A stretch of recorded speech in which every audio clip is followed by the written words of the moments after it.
Hello good morning all of you. I am Shruti, I am your economics educator. So आज हम कौन सा chapter discuss करने जा रहे हैं? आज हम डिस्कस करेंगे about government budget. Last class में हमने डिस्कस किया था अबाउट मनी एंड बैंकिंग के चैप्टर में और हमने उसके एमसीक्यूज भी डिस्कस किए थे। बट आज हम स्टार्ट करने वाले एक नया चैप्टर, एक फ्रेश स्टार्ट करने वाले हैं। इसका नाम है क्या? इसका नाम है गवर्नमेंट बजट। ओके, तो आज हम इसके बारे में डिस्कस करेंगे। गवर्नमेंट बजट होता क्या और इसके क्या क्या कॉम्पोनेंट्स हैं, आज हम वो डिस्कस करने वाले हैं। Okay, so let's start. Okay, so government budget क्या होता है बच्चों? आपके अकॉर्डिंग आपने घर में तो देखा होगा, आपकी मम्मी बनाती होंगी बजट, राइट? कि इतने मेरे एक्सपेंडिचर है, मुझे आज ये सब चीज़ें लानी है, एक चिप्स का पैकेट लाना है, एक दाल लानी है, ये उनके एक्सपेंडिचर हो गए। बट उनको जो रेवेन्यू मिलता है उनके पास फिक्स होता है। उनको आज की इनकम कितनी मिली है, इस पूरे मंथली इनकम कितनी मिली है उनको? 15,000 रुपीज़। उस मंथली इनकम में उनको ये सारी की सारी चीज़ें लानी होती हैं। तो एक तरीके से बजट है। बट हम इंडिविजुअल बजट के बारे में बात नहीं कर रहे हैं, हम डिस्कस कर रहे हैं गवर्नमेंट बजट। जो हमारे देश की गवर्नमेंट है वो अपना बजट कैसे डिसाइड करती है कि उसके कितने एक्सपेंडिचर होंगे, कितना उसका खर्चा आएगा आने वाले फाइनेंशियल ईयर में। आने वाला फाइनेंशियल ईयर मतलब कौन सा? ये फाइनेंशियल ईयर कौन सा चल रहा है?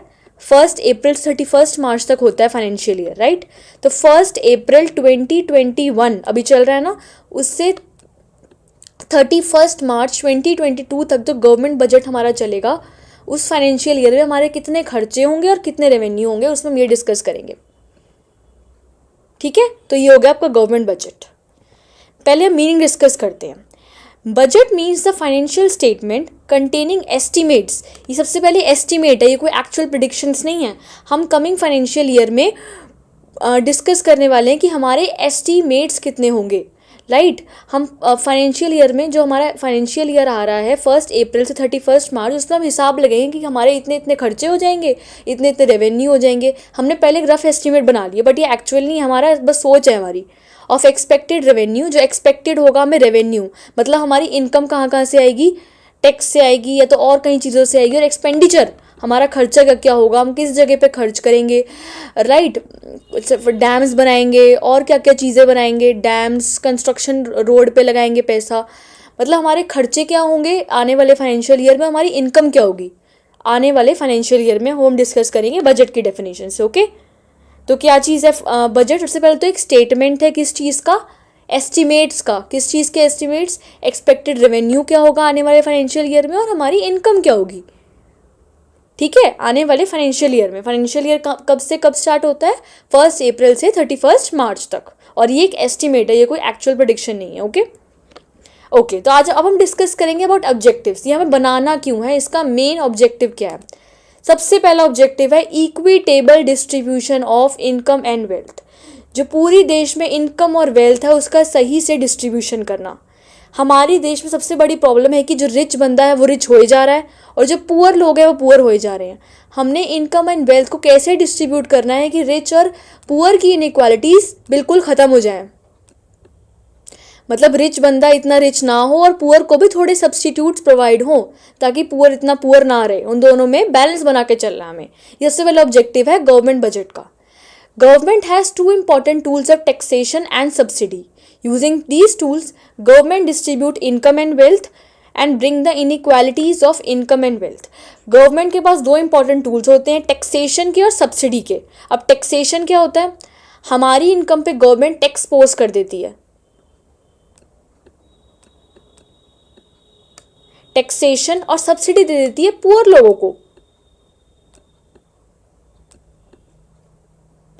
राइट? फॉर एग्जाम्पल रिच के पास तो बहुत सारे पैसे होंगे। ये दो आदमी है, ए, इसका नाम है ए, ये बहुत रिच है, और ये है बी, इसके पास तो कितनी करोड़ों की इनकम है। ठीक है, इतनी सारी इसके पास इनकम है।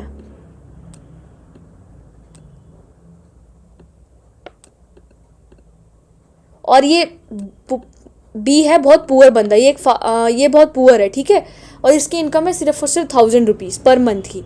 तो गवर्नमेंट क्या करेगी कि इस पे तो बहुत ज़्यादा टैक्स इम्पोज कर देगी इस पे, और जो टैक्स का रेवेन्यू कलेक्ट होगा उसको कहाँ डिस्ट्रीब्यूट कर देगी? पुअर लोगों के बीच में।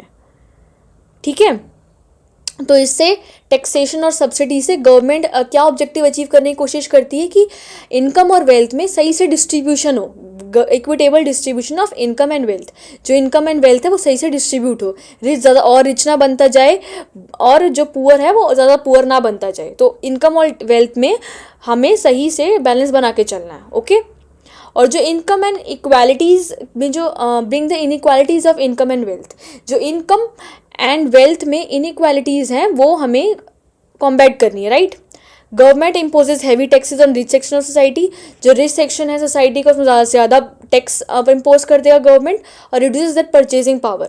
अगर उस पर टैक्स इम्पोज हो जाएगा, फॉर एग्जांपल ये उसकी कितने की इनकम है, 1 लाख की इनकम है, उस पर अगर हमने 10,000 रुपीज़ टैक्स इम्पोज कर दिया तो उसके पास कितने की इनकम रहेगी, 90,000। तो उनकी परचेजिंग पावर कम हो जाएगी। पहले वो 1 लाख की चीज़ें बाय कर सकते थे इस अमाउंट से, बट हम अब कितनी कर सकते हैं, वो सिर्फ और सिर्फ 90,000 की, ठीक है। तो उनकी परचेजिंग पावर कम हो जाएगी, और जो 10,000 रुपीज़ का रेवेन्यू आया है उसे हम कहाँ कर देंगे डिस्ट्रीब्यूट, राइट। हम कर देंगे पुअर लोगों के बीच, जो बी जैसे और लोग हैं उन पे डिस्ट्रीब्यूट कर देंगे ये सब चीज़ें। ओके, ताकि इनकम और डिस्ट्रीब्यूशन और वेल्थ की जो इनइक्वालिटीज़ हो रही है उन्हें ख़त्म कर सकें, और जो पुअर लोग हैं उनको सब्सिडी प्रोवाइड कर सकें। कहाँ से सब्सिडी प्रोवाइड होगा, जो टैक्स का पैसा कलेक्ट होगा अमीर लोगों से, ठीक है। Using these two tools government reduces purchasing power, जो ए की परचेजिंग पावर है कम करनी है, and improves the condition of poor class, जो पुअर क्लास लाइक बी लोग हैं उनकी कंडीशन को इम्प्रूव करना है। This how government reduces the inequalities in distribution of income and wealth. जो इनकम और वेल्थ में इनइक्वालिटीज आ रही हैं उन्हें हमें कम करना है और डिस्ट्रीब्यूशन इक्वल करना है इनकम और वेल्थ का, रिच और पुअर में। ओके, तो फर्स्ट ऑब्जेक्टिव था equitable distribution of income and wealth. Let's move to second. Okay, reallocation of resources, सबसे इंपॉर्टेंट ऑब्जेक्टिव है ये, reallocation of resources.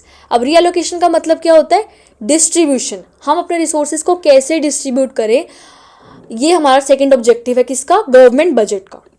In free play of market forces private entrepreneurs will use the resources for maximising profit even at the cost of social welfare. इस पूरी market में जो private sector है वो क्या देखेगा, अपना प्रॉफिट, ठीक है। उनका मेन काम है सिर्फ और सिर्फ प्रॉफिट देखना। तो अगर वो सोशल वेलफेयर अगर कम हो रहा है तो उन्हें कोई फर्क नहीं पड़ता, उनका सिर्फ और सिर्फ काम है कि उन्हें अपना प्रॉफिट इंक्रीज करना है, ठीक है। बट गवर्नमेंट क्या देखेगी, उनको प्रॉफिट से कोई मतलब नहीं है, गवर्नमेंट का सिर्फ और सिर्फ ऑब्जेक्टिव है सोशल वेलफेयर करना और थोड़ा सा प्रॉफिट कमाना भी, ठीक है। बट प्राइवेट का काम है सिर्फ और सिर्फ प्रॉफिट कमाना। तो गवर्नमेंट यूज़ करेगी टूल्स टैक्सेशन और सब्सिडी के, ताकि वो रिसोर्सेज का डिस्ट्रीब्यूशन बैलेंस बना के चल सके। ओके, गवर्नमेंट के जो रिसोर्सेज को उनको डिस्ट्रीब्यूट करना है उनमें बैलेंस बना के चल सके, और प्राइवेट सिर्फ और सिर्फ उसके बारे में ना सोचे, प्रॉफिट के बारे में, और जो गवर्नमेंट है सिर्फ और सिर्फ सोशल वेलफेयर के बारे में ना सोचे, और कुछ हमारा प्रॉफिट भी इंक्रीज हो और कुछ ना हम वो भी इंक्रीज कर पाएँ अपना सोशल वेलफेयर भी। ओके, तो गवर्नमेंट कौन से टूल्स यूज़ करेगा, टैक्सेशन और सब्सिडी के। गवर्नमेंट टैक्स इम्पोज कर देगा, resources are use for unproductive uses. For example ये एक लैंड है, ठीक है, और ये एक दूसरी लैंड है, हम इसको अनप्रोडक्टिव चीज़ों के लिए यूज़ कर रहे हैं इस लैंड को, हम इसमें ड्रग्स का कर रहे हैं, प्रोडक्शन लिक्वर का कर रहे हैं, तो उसको ज़्यादा से ज़्यादा टैक्स इम्पोज कर देगा कौन, गवर्नमेंट। ये गवर्नमेंट है, ये ज़्यादा से ज़्यादा टैक्स इम्पोज कर देगा इस वाली लैंड पे। बट अगर हम अच्छी जगह ये लैंड को यूज़ करेंगे, फॉर एग्जांपल हम इसमें खादी की प्रोडक्शन कर रहे हैं और कोई अच्छा काम कर रहे हैं, तो उसमें कम टैक्स इम्पोज करेगा और सब्सिडी प्रोवाइड कर देगा। जो टैक्स का ये पैसा कलेक्ट हुआ इसे सब्सिडी प्रोवाइड कर देगा इस लैंड के लोगों को, ठीक है। तो गवर्नमेंट रिड्यूस करता है इस वे में प्रॉफिट मैक्सिमाइजेशन और सोशल वेलफेयर, दोनों ऑब्जेक्टिव्स उनके अटेन हो जाएं और उन्हें कोई परेशानी ना हो। ओके, तो री एलोकेशन ऑफ रिसोर्सेज में इनका सिर्फ और सिर्फ मेन काम है कि प्राइवेट सेक्टर सिर्फ और सिर्फ प्रॉफिट पे फोकस ना करे, उनका मेन फोकस सोशल वेलफेयर पे भी हो, और सोशल वेलफेयर जो गवर्नमेंट सेक्टर है सिर्फ सोशल वेलफेयर पे ना फोकस करे, उनका थोड़ा प्रॉफिट भी इंक्रीज हो जाए। तो एक लैंड पे अगर कोई प्रोडक्शन उसका हो रहा है, खादी का हो रहा है, तो उस पर उनको क्या होगा, सब्सिडी प्रोवाइड होगी। बट अगर उसी लैंड पे किसका प्रपोर्शन हो रहा है, लिक्वर का, ड्रग्स का, तो उस पर क्या होगा, उनको ज़्यादा से ज़्यादा टैक्स इम्पोज कर देगी कौन, गवर्नमेंट। ऐसे वो अपने रिसोर्सेज को रीअलोकेट करेगी। ओके, थर्ड ऑब्जेक्टिव है हमारा इकोनॉमिक स्टेबिलिटी। स्टेबिलिटी का मतलब बैलेंस बना के चलना है हमें पूरी इकोनॉमी में। अब हम पूरी इकोनॉमी में बैलेंस कैसे बना के चलेंगे। Free play of market forces, जो पूरी इकॉनमी में फ्री प्ले है मार्केट फोर्सेस का, पूरी मार्केट है, इसमें क्या क्या ट्रेड साइकिल्स आएंगे, बूम आएगा, रिसेशन आएगा। बूम का मतलब प्राइसेस बहुत हाई हो गए, रिसेशन का मतलब प्राइस मिल ही नहीं रहे, डिप्रेशन का मतलब इकोनॉमी बहुत ज़्यादा नीचे चली गई है, ठीक है। और रिकवरी का मतलब जो डिप्रेशन के बाद फेस आता है उससे हम कहते हैं रिकवरी। डिप्रेशन हमने सफ़र कर लिए बट हम रिकवर कर रहे हैं उस फेस से। But government tries to save the economy from these situations. Government अपनी इकोनॉमी को सेव करेगी इन सब सिचुएशन से। कौन कौन सी सिचुएशंस? बूम की सिचुएशन, रिसेशन की, डिप्रेशन की और रिकवरी की। अगर डिप्रेशन हो रहा है इकोनॉमी में और प्राइजेस नहीं मिल रहे, इकोनॉमिक ग्रोथ बहुत ज़्यादा कम है और एग्रीगेट डिमांड कम हो रही है, राइट। क्या होता है डिप्रेशन के केस में? ये केस है डिप्रेशन का, यहाँ पे एग्रीगेट डिमांड बहुत कम हो रही है, ठीक है। लोग डिमांड ही नहीं कर रहे, हम जो सप्लायर्स हैं प्रोड्यूस करे जा रहे हैं बट लोग डिमांड नहीं कर रहे गुड्स की। तो government tries to increase the level of aggregate demand. तो इसको हम सॉल्व कैसे कर सकते हैं सिचुएशन को? हमें एग्रीगेट डिमांड बढ़ाना है। हमारा मेन ऑब्जेक्टिव क्या है? एग्रीगेट डिमांड बढ़ाना, ठीक है। अब कैसे बढ़ाएगी एग्रीगेट डिमांड? अपने गवर्नमेंट के खर्चे बढ़ा देगी। अगर खर्चे बढ़ जाएंगे तो लोग ज़्यादा से ज़्यादा डिमांड करेंगे, क्योंकि लोगों को भी लगेगा कि गवर्नमेंट खर्चे कर रही है तो हमें भी डिमांड करनी चाहिए। गवर्नमेंट का भी रेवेन्यू और उसके खर्चा हो रहा है। लोअरिंग टैक्स रेट, अगर टैक्स रेट कम हो जाएगा, पहले 1000 रुपीज़ की चीज़ों में उनको कितना टैक्स भरना पड़ता था? 10 रुपीज़। बट अगर 10 से वो 2 रुपीज़ हो जाएगा तो लोग ज़्यादा से ज़्यादा डिमांड करेंगे और हमारी जो एग्रीगेट डिमांड की सिचुएशन है वो कॉम्बैट हो जाएगी। लोअरिंग पब्लिक बोरिंग्स, अगर गवर्नमेंट पब्लिक से बोरो करना कम कर देगी तो उनके पास, लोगों के पास ज़्यादा से ज़्यादा पैसा बचेगा और उनकी एग्रीगेट डिमांड बढ़ जाएगी। और raising deficit financing. Definite financing का मतलब क्या है? जो लोग प्रिंट करते हैं नोट। डेफिसिट फाइनेंसिंग का मतलब जो आरबीआई से प्रिंट होते हैं नोट्स, ठीक है, खुद के नोट्स छापना शुरू कर देते हैं आरबीआई से। तो अगर डेफिसिट फाइनेंसिंग बढ़ जाएगी, लोगों के पास ज़्यादा से ज़्यादा पैसा आएगा तो वो डिमांड भी करेंगे, ओके। तो अगर डिप्रेशन हो रहा है तो कौन कौन से टूल से वो डिप्रेशन को इंक्रीज़ कर सकते हैं? हमारा मेन ऑब्जेक्टिव है डिप्रेशन को इंक्रीज़ करना। कौन कौन से टूल से? गवर्नमेंट एक्सपेंडिचर को इंक्रीज़ करके, लोअरिंग टैक्स रेट, अगर टैक्स रेट कम होगा लोगों के पास ज़्यादा से ज़्यादा पैसे होंगे तो वो ज़्यादा से ज़्यादा डिमांड करेंगे। लोअरिंग पब्लिक बोरिंग, लोगों से पैसा लेना कम कर देंगे, अगर उनसे पैसा नहीं लेंगे तो उनका ज़्यादा से ज़्यादा पैसा रहेगा और वो क्या करेंगे फिर? डिमांड। और डेफिनेट फाइनेंसिंग का मतलब ज़्यादा से ज़्यादा नोट प्रिंट करना शुरू कर देंगे आरबीआई, ठीक है। तो आरबीआई ज़्यादा से ज़्यादा नोट प्रिंट करना शुरू कर देगी तो उससे क्या होगा? लोगों के पास ज़्यादा से ज़्यादा पैसे आएंगे और वो ज़्यादा डिमांड करेंगे। थर्ड ऑब्जेक्टिव यही था कि हमें जो पूरी इकोनॉमी में सिचुएशंस आती हैं, बूम की, रिसेशन की, डिप्रेशन की, उससे हमें कॉम्बैट करना है, ओके। और अगर एग्रीगेट डिमांड इंक्रीज़ हो रही तो हम रिवर्स में चलेंगे। ये फिर हम क्या करेंगे? गवर्नमेंट एक्सपेंडिचर को डिक्रीज़ कर देंगे, टैक्स रेट जो है उसको बढ़ा देंगे, पब्लिक बोरिंग को ज़्यादा कर देंगे और रेजिंग डेफिनेट फाइनेंसिंग को कम कर देंगे। सब उल्टा चलेगा, ओके। थर्ड ऑब्जेक्टिव था हमारा economic stability. Managing public enterprises, इसमें मैं आपको पहले शॉर्ट में बता देती हूँ।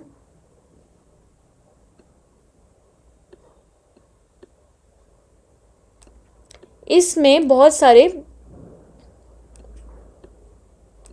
हमारे पास बहुत सारी पब्लिक इंटरप्राइजेज हैं। फॉर एग्जांपल ओएनजीसी है, हमारा बीएसयू है, उसको हमें मैनेज करके चलना है, ठीक है। तो हम उसको मैनेज कैसे करके चलेंगे? Government is managing public enterprises specially in the monopoly areas. Monopoly areas में गवर्नमेंट बहुत ज़्यादा अपने पब्लिक इंटरप्राइजेस को मैनेज करके चल रही है। बिकॉज अगर हम पब्लिक इंटरप्राइजेस को किसके हाथ छोड़ देंगे? प्राइवेट सेक्टर के हाथ छोड़ देंगे तो वो तो जनरल पब्लिक को एक्सप्लॉइट करेगा, ज़्यादा से ज़्यादा प्राइस चार्ज करेगा अपनी सर्विसेज के लिए। बट गवर्नमेंट उसे मैनेज करने की कोशिश कर रही है, रेलवे का इंट्रोडक्शन कर रही है इकॉनमी में और भी सारी चीज़ों की इंट्रोडक्शन कर रही है कि उनसे हमारा पब्लिक वेलफेयर भी इंक्रीज़ हो और प्रॉफिट मोटिव भी इंक्रीज़ हो जाए। फॉर एग्जांपल रेलवे भी पब्लिक इंटरप्राइजेज और बहुत से लोगों को एम्प्लॉयमेंट भी प्रोवाइड करता है, इससे लोगों का पब्लिक वेलफेयर भी हो रहा है और इससे जो वो हैं गवर्नमेंट है उसका भी प्रॉफिट हो रहा है, ओके। तो गवर्नमेंट पब्लिक इंटरप्राइजेज को कैसे करेगी मैनेज? अगर प्राइवेट सेक्टर के हाथ छोड़ देगी तो वो सिर्फ एक्सप्लॉइट करेंगे, पब्लिक को ज़्यादा से ज़्यादा चार्ज करेंगे अपनी सर्विसेज का। बट अगर वो उसको गवर्नमेंट के हाथों छोड़ देती है तो उससे क्या होगा? गवर्नमेंट प्राइवेट अपना रेवेन्यू भी जनरेट करेगी और क्या होगा? उससे उनका प्रॉफिट भी अर्न हो जाएगा। फॉर एग्जांपल रेलवे बहुत सारी सर्विसेज को प्रोवाइड करता है हमारी इकॉनमी में, वो प्रॉफिट भी अर्न करता है और बहुत सारे लोगों को एम्प्लॉयमेंट भी प्रोवाइड करता है. Okay, government is managing private enterprises as well as in the monopoly areas, because if these monopoly production activities are left to the private sector, they will definitely exploit the public by charging high prices for their services. But government is managing these enterprises like railways in such a way that public welfare and profit earning motive both are achieved. Public क्या कैसे manage करने की कोशिश कर रहा है government कि public welfare भी अचीव हो जाए, लोगों का भला भी हो और प्रॉफिट भी अर्न कर ले गवर्नमेंट. ओके, तो थर्ड था हमारा point, managing public enterprises. High growth rate of GDP. Government चाहता है कि हमारी ग्रोथ रेट ऑफ जीडीपी सिर्फ और बहुत ज़्यादा हाई हो, वो कम नहीं करना चाहता. हमारी जीडीपी जितनी ज़्यादा हाई होगी उतनी हमारी वैल्यू बढ़ेगी एज अ कंट्री की, उतनी हमारे लोगों की प्रोडक्शन की कैपेसिटी बढ़ेगी और इकोनॉमिक ग्रोथ बढ़ेगी और जीडीपी बढ़ेगी. Through its revenue and expenditure policy, government tries to maintain a high growth rate of GDP. It makes investment expenditure infrastructure including roads, dams, bridges, related projects. Investment friendly expenditure is generated in the economy. High expenditure leads to high growth. अगर ज़्यादा से ज़्यादा expenditure होगा economy में, government क्या करती है, ज़्यादा से ज़्यादा रोड बनाती है, डैम्स बनाती है, ब्रिजेस बनाती है. उससे क्या होगा कि ज़्यादा से ज़्यादा लोगों के पास क्या आएंगे,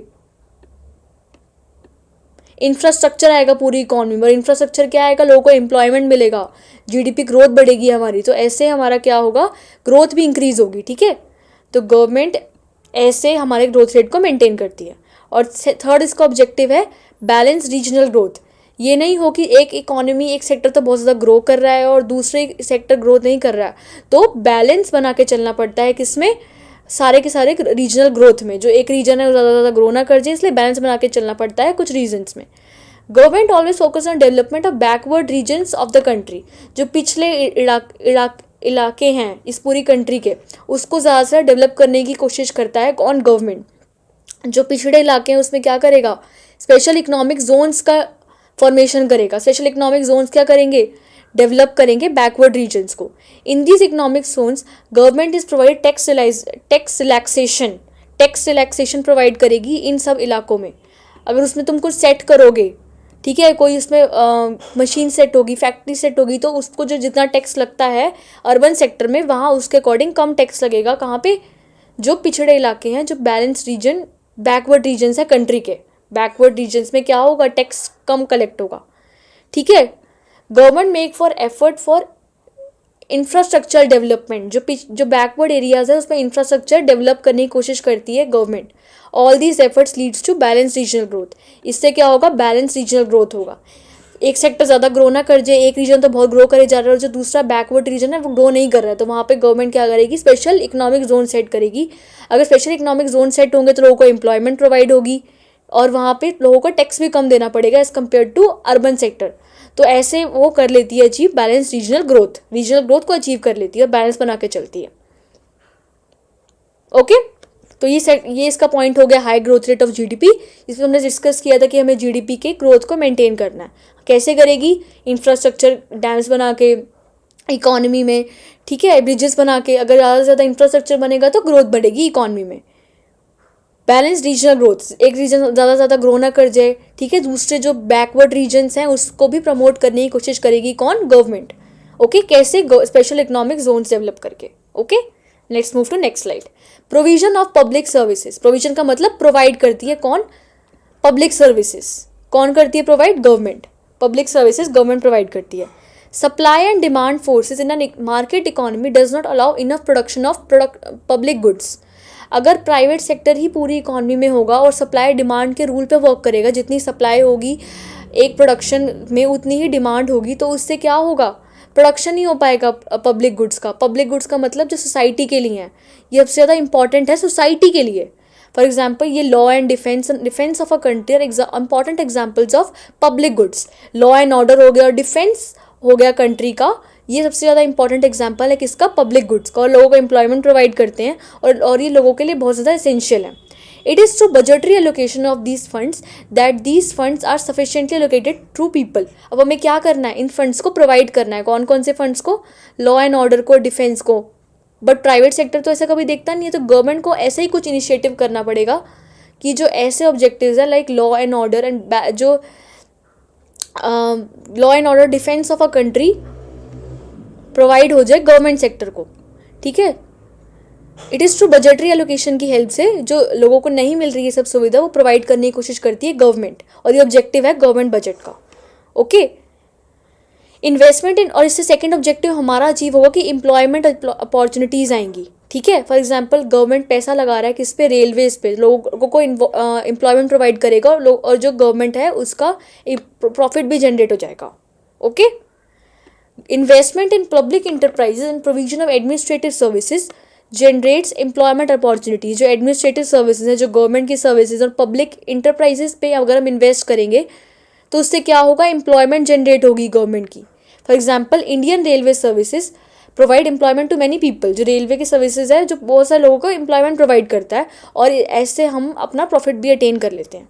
तो इस एग्जाम्पल में यही था कि हमने पब्लिक गुड्स को लोगों तक पहुंचाना है जिनको नहीं मिले। और पब्लिक गुड्स कौन कौन से हैं, जो सिर्फ और सिर्फ लोगों के लिए। फॉर एग्जाम्पल पार्क हो गए, लॉ एंड ऑर्डर, डिफेंस हो गया कंट्री का, ये बहुत ज़्यादा ज़रूरी है और हमारी ग्रोथ के लिए। तो हम अपनी जो गवर्नमेंट बजट है उसमें हम ऐसे अचीव करेंगे कि प्रोविजन भी हो जाए पब्लिक गुड्स का, और प्रॉफिट भी अचीव हो जाए, और एम्प्लॉयमेंट भी जनरेट हो जाए। Okay, let's move to next slide. अब हमने गवर्नमेंट बजट के ऑब्जेक्टिव्स तो डिस्कस कर ली, और हम डिस्कस करेंगे कि गवर्नमेंट बजट के टाइप्स क्या हैं। अब हम सारे, मैं एक बार रिकैप दे देती हूँ हमने जो अब तक डिस्कस किया है। सबसे पहले हमने डिस्कस करी गवर्नमेंट बजट होता क्या है। क्या होता है government budget? Expected revenue and expenditure of the government for the coming financial year. जो हमारा कमिंग फाइनेंशियल ईयर उसमें हमारे कितने खर्चे होंगे और कितना हमें रेवेन्यू जनरेट होगा। रेवेन्यू कहाँ से जनरेट होगा? टैक्सेस से, नॉन टैक्स से, और हमारा खर्चा कहाँ होगा, उसका एक बजट है, उसका एक एस्टिमेटेड रफली एक एक्सपेंडिचर है, ठीक है। उसका एक एस्टिमेट हमने लगा लिया कि कहाँ से हमें एक्सपेंडिचर आएगा और कहाँ से हमें रेवेन्यू आएगा।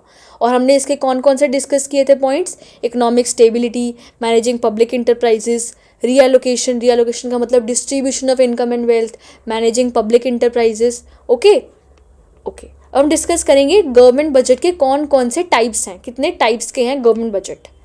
इसके 2 टाइप्स के गवर्नमेंट बजट है बच्चों, रेवेन्यू बजट और कैपिटल बजट। ये रेवेन्यू बजट होता है और कैपिटल बजट होता है। पहले हम डिस्कस करेंगे रेवेन्यू बजट को। रेवेन्यू बजट के अंदर फर्दर आ जाएगा कौन कौन से types?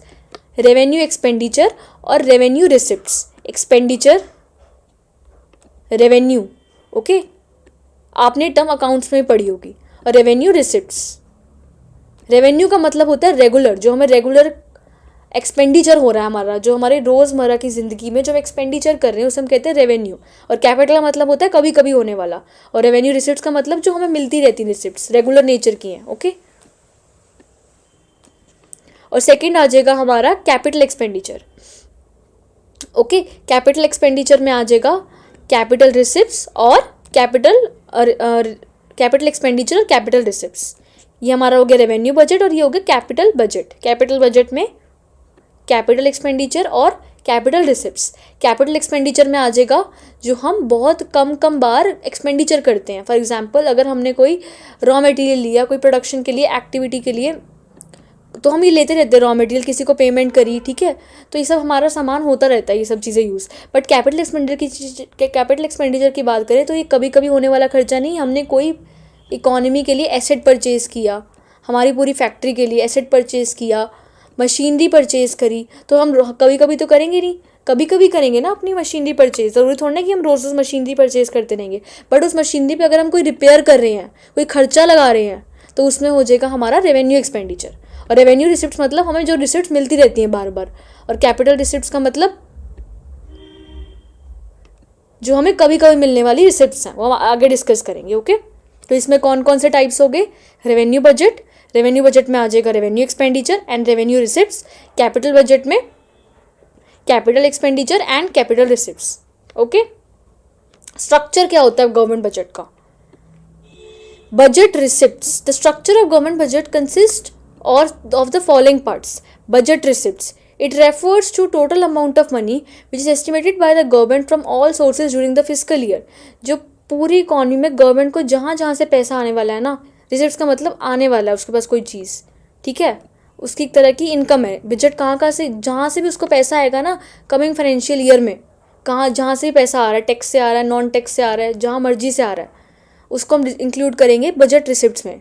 It refers to total amount of money which is estimated by the government to be receive from all sources during the physical year. Physical year का मतलब 1 अप्रैल से 31 मार्च तक उनको जहाँ से भी इनकम आनी है आगे वाले साल में, चाहे वो टैक्स हो चाहे वो नॉन टैक्स हो, हम इसमें कंसीडर करेंगे कि इसमें बजट रिसिप्ट्स में। ओके, इसके 2 टाइप्स होते हैं, रेवेन्यू रिसिप्ट्स और कैपिटल रिसिप्ट्स।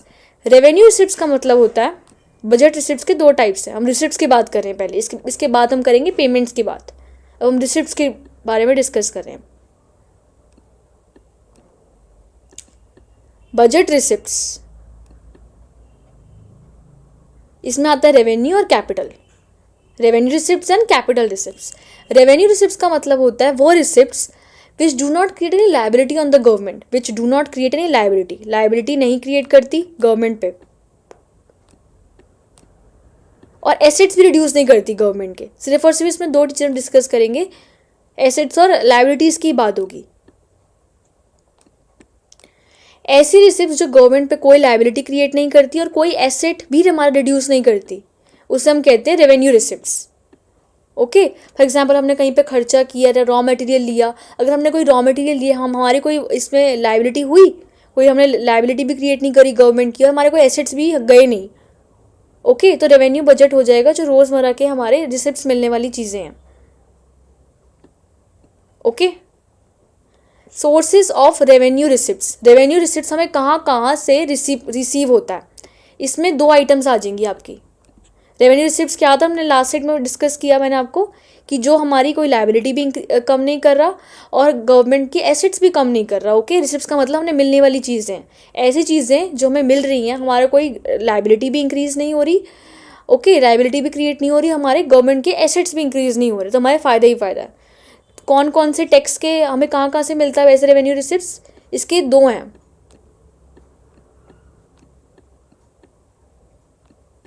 टैक्स रेवेन्यू और नॉन टैक्स रेवेन्यू। ठीक है, अब टैक्स का मतलब कि पहले हम टैक्स के बारे में डिस्कस करेंगे, जो हमें टैक्स से रेवेन्यू आता है। टैक्स क्या होता है, it refers to the sum total of receipts from taxes other duties impose by the government. Tax revenue का मतलब जो हमें टैक्स के पैसा आ रहा है। ठीक है, अगर किसी आदमी की इनकम 1 करोड़ रुपीज़ है, उस पर हमने जो टैक्स लगाया, जो अमाउंट, जितना भी अमाउंट उसका टैक्स का बनेगा, वहाँ से जो हमें इनकम रिसीव हो रही है उसे हम कहते हैं टैक्स रेवेन्यू का अमाउंट। अब टैक्स का मतलब क्या होता है, टैक्स एक compulsory payment made by the people and companies to the government. Tax का मतलब ये कंपल्सरी पेमेंट है, किसके द्वारा, कौन करता है ये पेमेंट, पीपल या तो कंपनी कर सकते हैं। किसको करते हैं पेमेंट, गवर्नमेंट को। कंपनीज किसको पेमेंट करते हैं, गवर्नमेंट को। और अगर हम पेमेंट कर रहे हैं उसके बदले हम कोई डायरेक्ट बेनिफिट एक्सपेक्ट करते हैं, कोई एक्सपेक्ट नहीं करते, बस हमें देनी होती है इनकम। ठीक है, इंडिविजुअल भी करता है और कंपनीज भी करती हैं। जो बहुत सारी कंपनीज हैं वो भी अपनी फॉर एग्जाम्पल जिसके पीछे पीछे ए लिमिटेड लिखा होता है, ए लिमिटेड है, बी लिमिटेड है, बड़ी बड़ी कंपनीज हैं, इनको भी टैक्स पे करना होता है। जो इंडिविजुअल पीपल है जो इनकम अर्न कर रहे हैं उनको भी गवर्नमेंट को टैक्स पे करना होता है, बट इसके बदले वो कोई अपनी वो नहीं, गवर्नमेंट को कुछ वो नहीं करते, एक्सपेक्ट नहीं करते उनसे कुछ। ओके, अब टैक्सेस के 2 टाइप्स हैं बच्चों, डायरेक्ट टैक्स और इनडायरेक्ट टैक्स। डायरेक्ट टैक्स का मतलब which is legally paid by the person who which is impose, जिस पे इम्पोज हुआ है वही कर रहा है पे। फॉर एग्जाम्पल आपकी फैमिली में आपके पापा हैं, उन पे जो टैक्स इम्पोज हुआ है, ठीक है, वही पे कर रहे हैं टैक्स। उन्होंने किसी पे बर्डन तो शिफ्ट नहीं किया, उन पे इम्पोज हुआ था कितने का टैक्स, उन्होंने ही पे किया। ठीक है, तो इससे हम कहेंगे डायरेक्ट टैक्स। हमने कहीं पे बर्डन शिफ्ट नहीं किया, किसी और को नहीं कहा कि तुम्हारा टैक्स भर दो, उसने खुद से ही पेमेंट कर दी। बट इनडायरेक्ट टैक्स का मतलब होता है which is impose on 1 person but he become successful in shifting it to the other person. इसका सबसे बेस्ट एग्जाम्पल है किसका, होटल्स का। होटल्स वालों पे टैक्स लगता है, बट होटल वाले हम किससे चार्ज करते हैं। फॉर एग्जाम्पल ये आप यहाँ पे खाना खाने आए होटल में, ठीक है, इस होटल पे टैक्स लगा हुआ है, बट इस होटल से हमने कुछ ऑर्डर किया, हमारा जो बिल आया ना, ये होटल वाला खुद नहीं देगा। जो टैक्स का अमाउंट है ये हमसे चार्ज करेगा। आपके बिल पे आपने कुछ ऑर्डर किया होटल में, जब आप बिल भरते हो उसके बाद आपका क्या होता है, बिल के बाद लिखा होता है नीचे GST का अमाउंट। तो होटल वालों पे था वो टैक्स का अमाउंट, बट होटल वालों ने हम पे शिफ्ट कर दिया। ठीक है, वो उन्होंने खुद पेमेंट नहीं करी, हम पे शिफ्ट कर दिया ये वाला अमाउंट, जो टैक्स का अमाउंट है। इसे हम कहेंगे इनडायरेक्ट टैक्स। लगा तो किसी और पे था, लगा होटल पे था, बट उसने यहाँ पे शिफ्ट कर दिया हम पे। ओके, ये हम कहते हैं इनडायरेक्ट टैक्स का। और डायरेक्ट टैक्स का मतलब जिस पे इम्पोज हुआ वही पेमेंट करेगा, और इनडायरेक्ट टैक्स का मतलब जिस पे इम्पोज हुआ है बट वो पेमेंट नहीं करेगा, वो किसी और पे शिफ्ट कर देगा। फॉर एग्जांपल होटल पे लगा था बट होटल वाले खुद जीएसटी पेमेंट नहीं करेंगे, वो किसी और पे शिफ्ट करेंगे, जो लोग खाना खाने आएंगे उन पे वही जीएसटी लगा देंगे। ओके, सेकेंड हमारा पॉइंट आ जाएगा डायरेक्ट टैक्स और इनडायरेक्ट टैक्स के डिफरेंस में। It is levied in individuals, ये लगता है इंडिविजुअल्स और कंपनीज पे, ये लगता है गुड्स और सर्विसेज में। यहाँ पे गुड्स और सर्विसेज, जो गुड्स और चीज़ें हैं, कोई सर्विस प्रोवाइड हो रहा है उस पर इंडायरेक्ट लगेगा, और जो इंडिविजुअल्स हैं और कंपनीज हैं उस पर लगेगा direct tax. Burden of this tax can't be shifted, impact of incidence on the same person. Burden of tax can be shifted, impact and incidence is on different person. ठीक है, इसका burden shift हो सकता, इसका burden shift नहीं हो सकता। आपके पापा किसी पे शिफ्ट नहीं करते, बर्डन खुद ही पेमेंट करते हैं। बट अगर किसी होटल वाला है उसने शिफ्ट कर दी हम पे, तो वो शिफ्ट हो सकता है, इट कैन बी शिफ्टेड। एक डिफरेंट पर्सन पे होता है, ये होटल वाले पे लगा था बट हमने किसको दे दिया, इसने अमाउंट हम पे, तो शिफ्ट का वो हो गया इसका। ठीक है, शिफ्ट करने में सक्सेसफुल हुआ वो आदमी। It is generally progressive in nature, it is generally proportional in nature. अब प्रोग्रेसिव का क्या मीनिंग होता है, प्रमोशनल का क्या मीनिंग होता है। प्रोग्रेसिव का मतलब होता है ये इनकम के साथ बढ़ता रहता है। अगर ये आदमी है, फॉर एग्जाम्पल ये एक ए है, इसका नाम,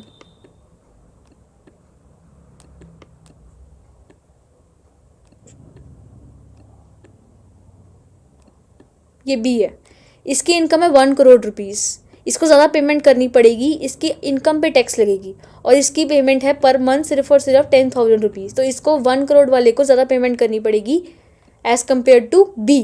तो जितना ज़्यादा हमारी इनकम होगी उतना टैक्स के अकॉर्डिंग हमारा अमाउंट इंक्रीज होता रहेगा। It is generally progressive. तो डायरेक्ट टैक्स प्रोग्रेसिव है बट इज़ जनरली प्रमोशनल, ये कोई प्रमोशनल नहीं है। फॉर एग्जाम्पल होटल वाला, अगर ये आदमी भी होटल में खाना खाने जाएगा, इससे भी उतना ही टैक्स चार्ज करेगा और इससे भी उतना ही टैक्स चार्ज करेगा। तो indirect tax are not progressive in nature. Okay, इसका ये होते हैं रेग्रेसिव या तो प्रमोशनल, जितनी ज़्यादा इनकम होगी उसके अकॉर्डिंग इंक्रीज नहीं होंगे, इनका फिक्स अमाउंट होता है और वही हमें पेमेंट करना होता है।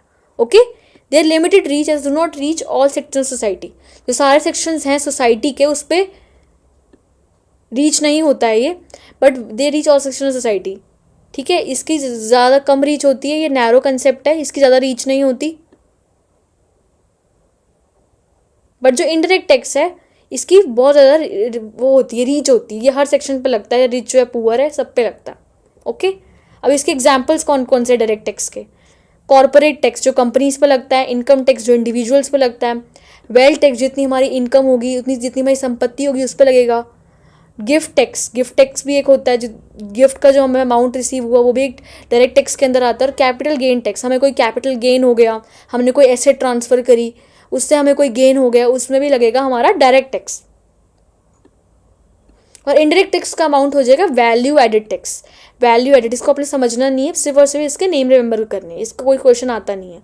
Service value added tax, value added और service value added tax. Excise duty आप पे करते हो, सेल्स ड्यूटी पे करते हो, कस्टम ड्यूटी पे करते हो, वो किसके एग्जाम्पल्स हैं, इनडायरेक्ट टैक्स के। और डायरेक्ट टैक्स के corporate tax, income tax, wealth tax, gift tax और capital gain tax. Okay, non tax revenue, अब हमने डिस्कस तो कर लिया कि टैक्स के कौन कौन से सोर्सेज, हमने टैक्स से कहाँ से पैसा आया हमें, इनडायरेक्ट और डायरेक्ट। बट हम डिस्कस करेंगे कुछ गवर्नमेंट के नॉन टैक्स रिसिप्ट्स भी होते हैं जो उन्होंने टैक्स से पैसा कलेक्ट नहीं किया बट उनको कहीं और से आता है। नॉन टैक्स रेवेन्यू में कौन कौन सी चीज़ें आएंगी, it refers to receipts of the government from all sources from than those of tax. Tax के अलावा जो मर्जी चीज़ें हैं वो सब इसमें इंक्लूड होंगी, किसमें, नॉन टैक्स रेवेन्यू में। The main sources of non-tax revenue are interest on loan given by government। अगर गवर्नमेंट ने किसी को लोन दिया उस पर इसका इंटरेस्ट आ रहा है तो वो उसकी नॉन टैक्स रेवेन्यू, ये कोई टैक्स से अमाउंट जनरेट नहीं हो रहा है बट ये रेवेन्यू उसको लोन देने पे आ रहा है, तो उसका जो इंटरेस्ट रिसीव होगा उसकी नॉन टैक्स रेवेन्यू हो जाएगी।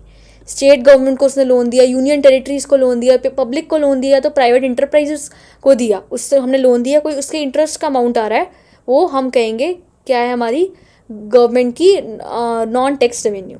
Okay, profits and dividends received from the public enterprises, जो पब्लिक इंटरप्राइजेस से गवर्नमेंट को प्रॉफिट्स रिसीव हुए हैं या तो कोई डिविडेंड रिसीव हुआ है, वो हम आ जाएगा गवर्नमेंट के नॉन टैक्स रेवेन्यू में। जो फीस कलेक्ट हुई, रजिस्ट्रेशन फीस की फीस कलेक्ट होती है, गवर्नमेंट को काफ़ी सारी फीसेस भी कलेक्ट होती हैं, रजिस्ट्रेशन की फ़ीस कलेक्ट हुई, इंपोर्ट की, हम पासपोर्ट अपना बनवाते हैं उसकी फ़ीस, कोई कोर्ट में कोई केस हो गया उसकी भी फ़ीस कलेक्ट होती है, किसको? गवर्नमेंट की। तो वो किसका टाइप हो गया? इसका नॉन टैक्स रेवेन्यू का। Licence fees collected for permission of keeping a gun to obtain national permit for commercial vehicles. अगर हम कोई गन कीप करेंगे उसकी परमिशन होती है, उसके लिए हमें एक फ़ीस पेमेंट करनी है, उससे हम कहते हैं लाइसेंस फ़ीस। तो ये टैक्स से जनरेट नहीं हो रही है वाला अमाउंट, तो ये किसका अमाउंट हो गया? नॉन टैक्स रेवेन्यू का। और fines and penalties by law breakers, अगर कोई आदमी ने लॉ ब्रेक किया, उसकी कोई चालान कट गया, तो उसका जो अमाउंट रिसीव होता है उसे हम कहते हैं नॉन टैक्स रेवेन्यू। जो फाइन्स और पेनल्टीज़ का अमाउंट भी काफ़ी ज़्यादा होता है तो उसे हम कहते हैं नॉन टैक्स रेवेन्यू। और एस्टीट्स का मतलब होता है it refers to claim of the government on the property of a person. अब वो कोई आदमी मर गया, उसकी कोई लीगल हायर नहीं था, ठीक है, उसके पीछे कोई बंदा था नहीं जो उसका जो प्रॉपर्टी को ले सके, उसकी 10 करोड़ की प्रॉपर्टी है, तो ये अचानक से किसको चला जाएगा ये सारा अमाउंट? गवर्नमेंट को। गवर्नमेंट की तो मौज हो गई ऐसे, ठीक है। 10 करोड़ रुपए का अमाउंट है, सारा का सारा गवर्नमेंट पे चला जाता है। ये कभी कभी होते हैं खर्चे, ऐसे रोज़ रोज़ नहीं, कभी किसी की डेथ हो जाती है वो सारा अमाउंट गवर्नमेंट को दे जाता है। ऐसे बाय लक हो जाता है कि उसकी कोई लीगल हायर नहीं था पीछे, इसलिए गवर्नमेंट को ये अमाउंट मिल जाता है। तो इस शीट्स का मतलब ये होता है, ओके। और गिफ्ट्स एंड ग्रांट्स, गवर्नमेंट को गिफ्ट्स और ग्रांट्स से मिलते रहते हैं, फॉरेन गवर्नमेंट से, इंटरनेशनल ऑर्गेनाइजेशन से, फॉर एग्जांपल यूएनओ है और भी काफ़ी सारी ऑर्गेनाइजेशंस हैं, उससे गवर्नमेंट को काफ़ी सारे गिफ्ट्स भी मिलते रहते हैं, ओके। तो ये सारे गवर्नमेंट के नॉन टैक्स रेवेन्यू हो गए। नॉन टैक्स रेवेन्यू का मतलब जो टैक्स से अमाउंट रिसीव नहीं हो रहा, किसको? गवर्नमेंट को। अब हम डिस्कस करेंगे कैपिटल रिसिप्ट्स। हमने रेवेन्यू डिस्कस कर लिया, हम डिस्कस करेंगे कैपिटल रिसिप्ट्स को, ठीक है। Revenue is discuss, now we will discuss capital receipts. It refers to those receipts which either create liability. हम रेवेन्यू रिसिप्ट्स का मतलब जो वो वाली रिसिप्ट जो हमारी रेवेन्यू भी इंक्रीज नहीं करती, रेवेन्यू भी डिक्रीज नहीं, कैपिटल क्या नहीं करती, हमारा एसेट्स भी रिड्यूस नहीं करती हमारी, और हम पे कोई लायबिलिटी भी क्रिएट नहीं करती। बट कैपिटल रिसिप्ट्स का मतलब वो रिसिप्ट्स जो या तो हमारी लायबिलिटी को इंक्रीज करती है या तो हमारी एसेट्स को कम कर देती है। इनमें से कोई एक चीज़, या तो हमारी लायबिलिटी को क्या कर देती है? इंक्रीज कर देगी, या तो हमारे एसेट्स को कम कर देगी।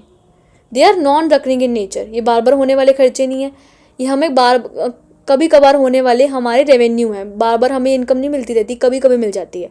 बोरिंग, अगर हमने किसी से बोरो किया, ये हम गवर्नमेंट है, हमने कहीं से बोरो किया, पब्लिक से बोरो किया, किसी और इंस्टीट्यूशन से बोरो किया, हमें जो अमाउंट आएगा, ठीक है, वो होगा हमारा कैपिटल रिसिप्ट का अमाउंट। ये हम रोज़ रोज़ तो करते नहीं है बोरो, कभी कभी हम बोरो करते हैं और हमें कोई इनकम जनरेट होती है, तो इसे हम कहते हैं कैपिटल रिसिप्ट्स। बट ये हमारी कैपिटल रिसिप्ट्स है। कैपिटल रिसिप्ट्स का मतलब क्या होता है? ये हम पे एक, या तो हमारी लायबिलिटी को कम कर रही है, या तो हम पे एक लोन का अमाउंट क्रिएट कर रही है, और ये लोन का अमाउंट क्रिएट करती है। अगर हमने किसी से बोरो किया है तो वो क्या हो जाएगा? हमारी एक लायबिलिटी बन जाएगी, हमें एक लायबिलिटी बन जाएगी, हमें वो अमाउंट पे करना है उस आदमी को या तो उस इंस्टीट्यूशन को, ओके। तो फर्स्ट हो गया बोरिंग, तो इसमें आपने सिर्फ और सिर्फ 2 चीज़ें रिमेंबर करनी है, या तो हमारी लायबिलिटीज़ क्रिएट हो जाएंगी या हमारे एसेट्स कम हो जाएंगे, और बोरिंग्स में हमारी लायबिलिटीज इंक्रीज हो जाती हैं, okay. Recovery of loan, government grants various loans to state government और यूनियन टेरिटरीज। गवर्नमेंट काफ़ी सारे लोन देती रहती है, अगर उसकी रिकवरी होगी उन सारे लोन्स की, their capital asset reduces assets of the government. ये गवर्नमेंट है, इसने किसी को अमाउंट दिया था, कितने का? 1 करोड़ रुपीज़ का किसी इंस्टीट्यूशन को, बट उसकी रिकवरी होगी तो उसका तो वो कम हो गया ना, उसके एसेट्स, तो एसेट्स कम हो गए तो किसका अमाउंट आएगा? वो कैपिटल रिसिप्ट्स का। और कैपिटल रिसिप्ट्स क्या होते हैं? या तो वो हमारी एसेट्स को कम करते हैं या तो हमारी लायबिलिटीज़ को बढ़ा देते हैं। बोरिंग्स में क्या हुआ था? हमारी लायबिलिटीज़ इंक्रीज हो गई थी, और एसेट्स में क्या हो जाएगा? हमारी एसेट्स कम हो गई हैं, इसलिए ये कैपिटल रिसिप्ट्स का अमाउंट है, ओके। अदर रिसिप्ट्स में आ जाएगा डिसइन्वेस्टमेंट और स्मॉल सेविंग्स। अब डिसइन्वेस्टमेंट का मतलब क्या होता है? हमने सिर्फ और सिर्फ 2 चीज़ें चेक करनी है, या तो हमारी लायबिलिटीज़ इंक्रीज हो जाएंगी और हमारी एसेट्स कम हो जाएंगी, और डिसइन्वेस्टमेंट से हमारी एसेट्स कम हो जाती हैं, okay. It refers to act of selling a part of whole of share of selected public sector enterprises taken by the government, there capital receipts as they reduce assets of the government.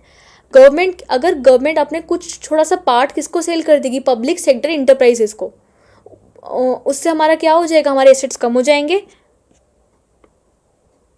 अगर हमारे assets कम हो जाएंगे तो वो capital receipts के under आएगी. Okay.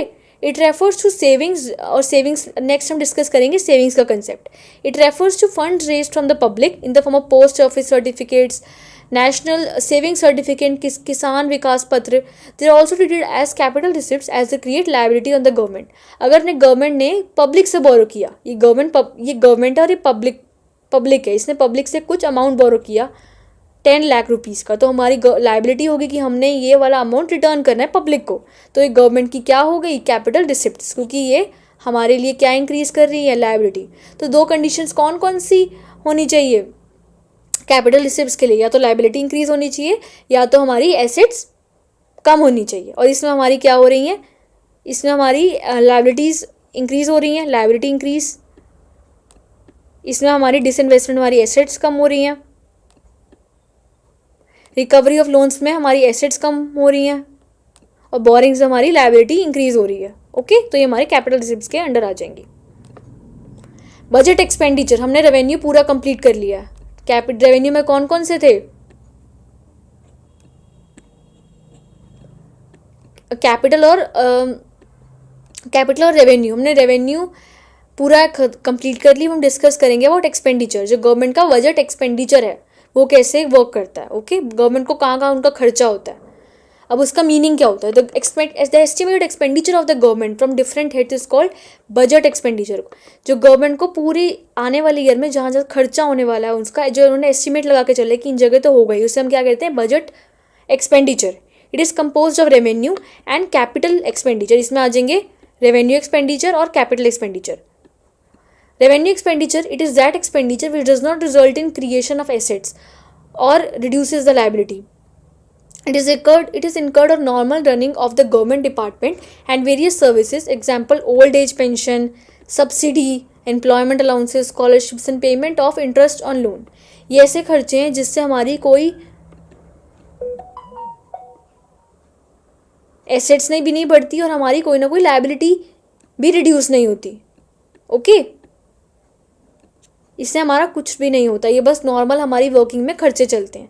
इसमें हमारी आ जाएगी, हमने किसी को ओल्ड एज पेंशन दी, कोई आदमी बहुत ज़्यादा ओल्ड हो गया है और वो गवर्नमेंट को सर्व कर रहा था काफ़ी टाइम्स पहले से, ठीक है, उसने काफ़ी अपनी पूरी लाइफ डिवोट करी है गवर्नमेंट को सर्व करने में, तो हम उसको कुछ पेंशन देंगे. तो हमारे रेगुलर खर्चे हैं ये हमारे, और ये रेवेन्यू एक्सपेंडिचर के अंदर आ जाएंगे क्योंकि हमारी कोई एसेट्स भी इंक्रीज़ नहीं करेगा और हमारी कोई लाइबिलिटी भी रिड्यूस नहीं करेगा. और सब्सिडीज़ दी हमने पुअर पीपल को, अनएम्प्लॉयमेंट की अलाउंसेस दी, किसी को एम्प्लॉयमेंट नहीं मिल रही है तो वो अनएम्प्लॉयमेंट है उसके हमने अलाउंसेस दिए, किसी बच्चों को scholarship the. Payment of interest on loan, हमने लोन लिया उस पर इंटरेस्ट की पेमेंट करी तो उसे हम कहेंगे रेवेन्यू एक्सपेंडिचर. ओके. फिर आ जाएगा हमारा कैपिटल एक्सपेंडिचर. इसमें हम आ जाएगा this creates in creation of physical और फाइनेंशियल एसेट्स. या तो इसमें हमारे एसेट्स बनेंगे या तो हमारी लाइबिलिटीज़ कम हो जाएंगी. अब एसेट्स कैसे बनेंगे, purchases of land, machinery, building. हमने लोन परचेज़ किया, लैंड किया, मशीनरी करी, बिल्डिंग करा परचेज़, तो हमारे एसेट्स इंक्रीज़ हो जाएंगे. या तो हमारी रिडक्शन हो जाएगी लाइबिलिटी की. हमने रीपेमेंट कर दी, किसी से लोन लिया तो उसको हमने रीपे कर दिया तो हमारे लोन कम हो गए ना पहले वाले, ठीक है. तो या तो इसमें हमारे लोन कम होंगे या तो हमारे एसेट्स इंक्रीज़ हो जाएंगे. एसेट्स कैसे इंक्रीज़ होंगे, लैंड परचेज़ करेंगे, मशीनरी, लोन, एडवांसेस गिने टू द गवर्नमेंट.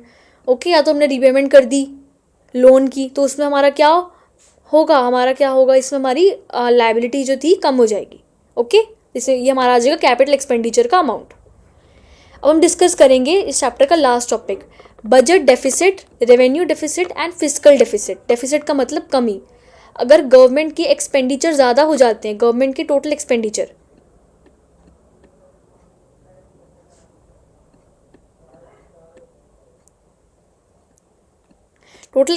ज़्यादा हो जाते हैं उसके टोटल रेवेन्यू से, तो हम गवर्नमेंट एक्सपीरियंस करती है क्या, बजट डेफिसिट. उसका डेफिसिट में चल रहा है, जितने उसके रेवेन्यू कलेक्ट हुए, जितनी उनकी इनकम आनी चाहिए थी वो कम हो गई, उसके खर्चे ज़्यादा हो गए उसकी इनकम से.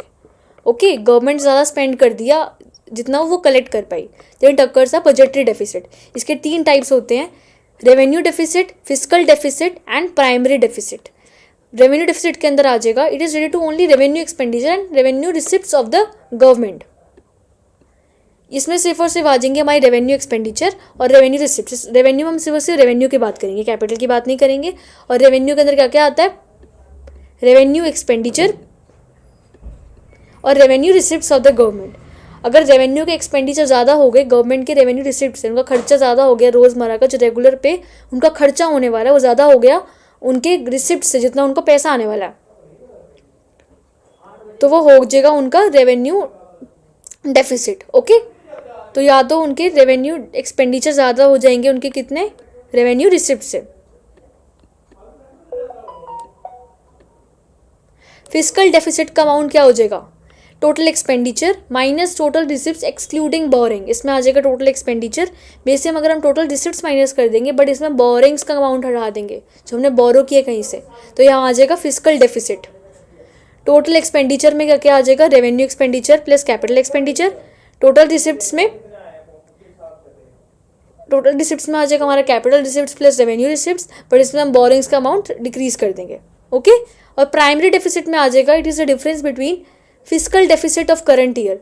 जो पूरी कंट्री का फिस्कल डेफिसिट है उसमें माइनस कर देंगे हम क्या, जो हमने पिछले साल इंटरेस्ट की पेमेंट करी, हमने कहीं से लोन लिया था उसमें से हमने इंटरेस्ट दिया तो उसकी पेमेंट हम रिड्यूस कर देंगे।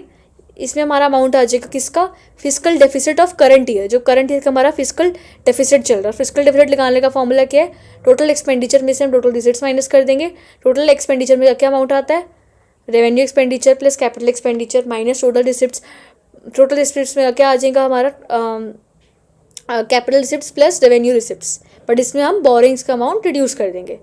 प्राइमरी डेफिसिट्स में क्या हो जाएगा, फिस्कल डेफिसिट जो हमारा पूरा फॉर्मूला जनरेट हुआ है इसमें से हम माइनस कर देंगे जो हमने पिछले साल जो हमने इंटरेस्ट लिया था उसमें हमने जो इंटरेस्ट की पेमेंट करी, जो लोन पे इंटरेस्ट की पेमेंट करी, इसमें हम रिड्यूस कर देंगे।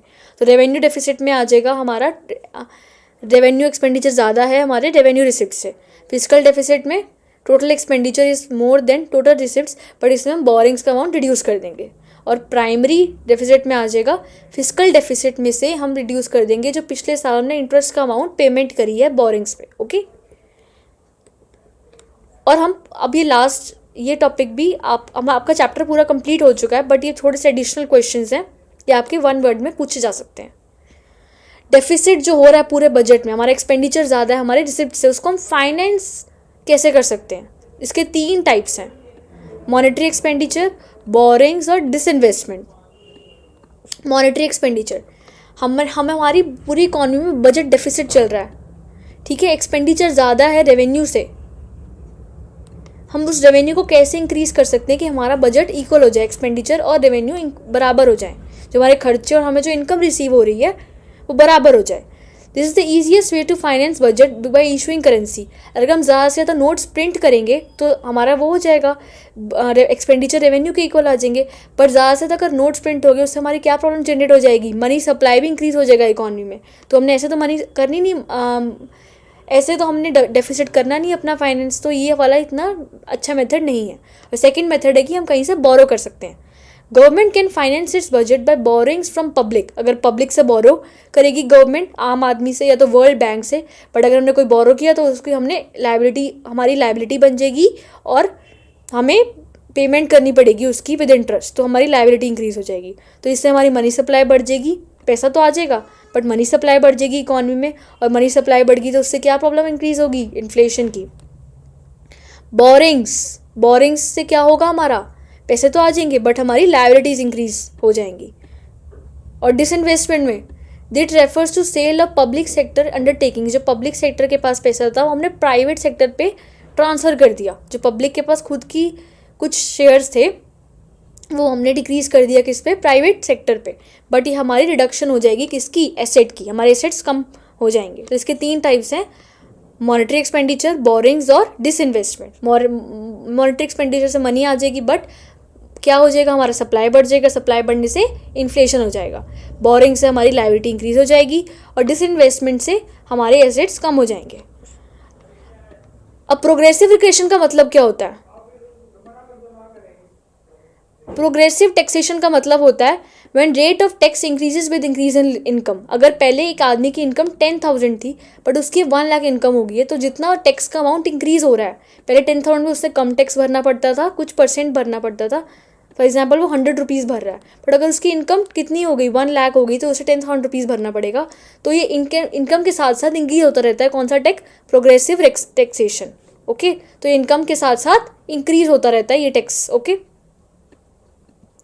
Regressive taxation, when rates of taxation decreases with increase in level of income. हमारी इनकम तो बढ़ रही है, 100 से हमारी इनकम 10,000 होगी, बट टैक्स का अमाउंट कम हो रहा है, तो इसे हम कहेंगे regressive taxation. Progressive taxation, when rate of tax remains constant with increase और decrease in level of income. Increase और डिक्रीज को कोई फर्क नहीं पड़ता, चाहे आपकी इनकम 100 हो, चाहे आपकी इनकम 10,000 हो, रेट ऑफ टैक्स उतना ही पेमेंट करनी पड़ेगी आपकी जितनी सब कर रहे हैं।